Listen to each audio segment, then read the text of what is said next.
आज Doubtnut app download करें। Doubtnut पर अपने सभी गणित, रसायन विज्ञान, भौतिक विज्ञान और जीव विज्ञान के डाउट्स का करो सफाया। बस प्रश्न की फोटो खींचो, एक ही प्रश्न को क्रॉप करो और तुरंत वीडियो सोल्यूशन पाओ। अभी डाउनलोड करें। हेलो स्टूडेंट्स, प्रश्न है चित्र में ए व बी के मध्य तुल्य धारिता 5 माइक्रोफैरेड है।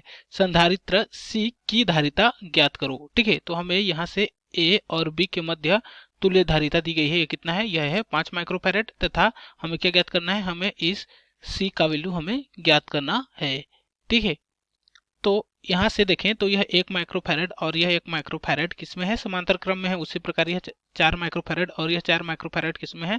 समांतर क्रम में है। ठीक है, तो समांतर क्रम में क्या होता है? जो हमारे संधारित्र की धारिता होती है वो जुड़ जाती है। ठीक है, तो मान लीजिए इनका जो तुल्य धारिता है इन दोनों का वो है C1 और इन दोनों का जो तुल्य धारिता है इसको मान लेते हैं C2।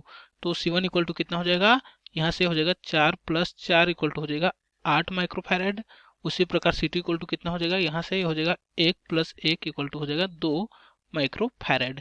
ठीक है, तो यहाँ से अगर इस चित्र को फिर से रिड्रॉ करेंगे तो हमारा जो नया डायग्राम आएगा वह कुछ इस प्रकार का होगा। ये होगा टर्मिनल ए और ये हो जाएगा टर्मिनल बी। ठीक है, तो यहाँ से क्या है? C है जिसका वैल्यू हमें ज्ञात करना है और यहाँ से C1 का वैल्यू कितना है? इन दोनों का तुल्य प्रतिरोध C1 का वैल्यू आ गया, ये आ गया 8 माइक्रोफैरेड। उसी प्रकार से इन दोनों का जो तुल्य प्रतिरोध है ये आ गया C2 जिसका वैल्यू आ गया 2 माइक्रोफैरेड। ठीक है, और यह है 2 माइक्रोफैरेड। तो यहाँ से देखें तो यह दोनों किस में है? आपस में श्रेणी क्रम में है। उसी प्रकार यह दोनों भी श्रेणी क्रम में है। ठीक है, तो इनका मान लीजिए जो तुल्य धारिता है इसको मान लेते हैं C1 डैश और इन दोनों की जो तुल्य धारिता है इसको मान लेते हैं C2 डैश।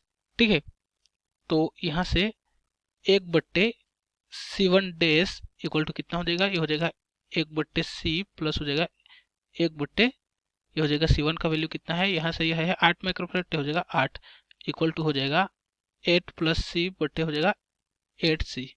ठीक है, तो यहाँ से C1 डैश इक्वल टू कितना हो जाएगा? ये हो जाएगा 8C अपान ये हो जाएगा 8 + C। ठीक है, उसी प्रकार से यहाँ से इन दोनों का तुल्य प्रतिरोध क्या है? यह है C2 डैश। ठीक है, तो 1/C2 डैश इक्वल टू क्या हो जाएगा? 1/, यहाँ से ये कितना है? यह है 2 माइक्रोफैरेड। तो हो जाएगा 1/2 प्लस क्या हो जाएगा? 1/C2। तो C2 का वैल्यू भी कितना है? 2 माइक्रोफैरेड इक्वल टू हो जाएगा 2/2 इक्वल टू हो जाएगा 1/1। ठीक है, तो यहाँ से C2 का वैल्यू कितना आ जाएगा? C2 डैश का वैल्यू आ जाएगा यहाँ से 1 माइक्रोफैरेड। ठीक है, तो यहाँ से अगर इस डायग्राम को फिर से रिड्रॉ करेंगे तो हमारा जो नया डायग्राम आएगा वो कुछ इस प्रकार से दिखेगा। ये हो जाएगा हमारा टर्मिनल ए और यहाँ से क्या हो जाएगा? यह है क्या है? यह है C1 डैश और यहाँ से जुड़ा हुआ है हमारा C2 डैश। C1 डैश का वैल्यू कितना आया है? यह है 8C/8 + C और यहाँ से C2 डैश का वैल्यू कितना है? यह है 1 माइक्रोफैरेड। और यहाँ से देखें तो C1 डैश और C2 डैश किस में जुड़ा है? आपस में समांतर क्रम में। और समांतर क्रम में क्या होता है? संधारित्र की जो धारिता होती है वो जुड़ जाती है। ठीक है, तो मान लीजिए इन दोनों का जो तुल्य धारिता है वह है C तुल्य। ठीक है, C तुल्य। तो हमें यहाँ से बताया गया है कि टर्मिनल ए और बी के मध्य जो तुल्य धारिता है वो कितना है? यह है 5 माइक्रोफैरेड।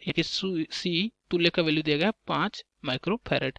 ठीक है, तो C तुल्य इक्वल टू कितना हो जाएगा? C तुल्य इक्वल टू हो जाएगा C1 डैश प्लस हो जाएगा C2 डैश इक्वल टू हो जाएगा C1 डैश का वैल्यू कितना है? यह है 8C अपान 8 + C प्लस कितना हो जाएगा? C2 डैश का वैल्यू है 1 माइक्रोफैरेड। ठीक है, तो यहाँ से C तुल्य का वैल्यू कितना है? यह है 5 माइक्रोफैरेड। हो जाएगा 5 माइक्रोफैरेड इक्वल टू हो जाएगा 8C। ठीक है, 8C अपान हो जाएगा 8 + C + 1। ठीक है, तो यहाँ से 5 और इसे कुछ तरफ पक्षांतर कर देते हो जाएगा -1 इक्वल टू हो जाएगा 8C अपान हो जाएगा 8 + C। तो यहाँ से कितना हो जाएगा? ये हो जाएगा 4 इक्वल टू हो जाएगा 8C अपान 8 + C। तो यहाँ से इसको त्रिया गुणा कर देंगे तो कितना हो जाएगा? 8 चौक कितना हो जाएगा? 32। तो हो जाएगा 32 प्लस हो जाएगा 4C इक्वल टू हो जाएगा 8C। ठीक है, तो यहाँ से 4C को उस तरफ पक्षांतर कर दें तो 32 इक्वल टू कितना हो जाएगा? ये हो जाएगा 8C - 4C। तो यहाँ से कितना हो जाएगा? 8C में 4C जाएगा तो हो जाएगा 4C। तो 4C इक्वल टू हो जाएगा 32। तो यहाँ से C का वैल्यू कितना हो जाएगा? C इक्वल टू यहाँ से हो जाएगा 32/4। तो यहाँ से सी का वैल्यू कितना हो जाएगा, ये हो जाएगा 4 कम 4 4 अट्ठे 32।